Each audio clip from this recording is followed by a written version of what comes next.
High বলো, good afternoon বলো। তুমি বলো, বলো গুড আফটারনুন নুন। হ্যাঁ, দেখো আমরা ঘুম থেকে উঠে গেছি, এইমাত্র উঠলাম। ঘুমিয়েছিলাম কখন?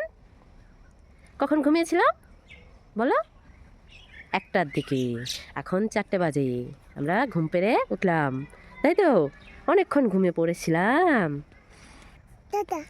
ভালো করে।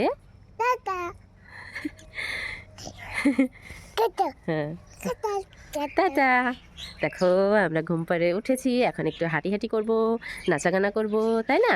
নাচাগানা করে তারপরে আমরা খাবার খাবো, ঠান্ডা ভাত। গরিব মানুষ তো না বাবা, গরিব মানুষ তো ঠান্ডা ভাত খেতে হয়, তাই না বলো? হ্যাঁ হ্যাঁ, তেত্তি ভাত খাবো। হ্যাঁ, আমরা তেত্তি ভাত খাওয়াতে বলবো। দেখো বিকেল হয়ে গেছে, পরিবেশটা কতটা সুন্দর। আমাদের গ্রামের দিকে না এরকমই হয়, পরিবেশটা দারুণ সুন্দর লাগে বিকেলে।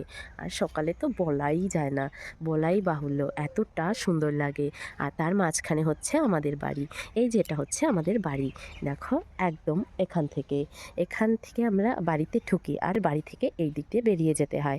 এই দিক দিয়ে বেরিয়ে আমরা ওই রাস্তা ধরে ওখান থেকে মানে বড় রাস্তাতে যাই।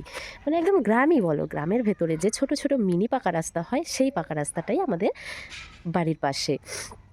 এদিক দিয়ে আমরা কোনো দরকারে কাজের জন্য বেরিয়ে যাই, আর এই দিকে হচ্ছে আমাদের বাড়ি। আর এই যে এই দিক দিয়ে আমাদের বাড়িতে ঢুকতে হয়।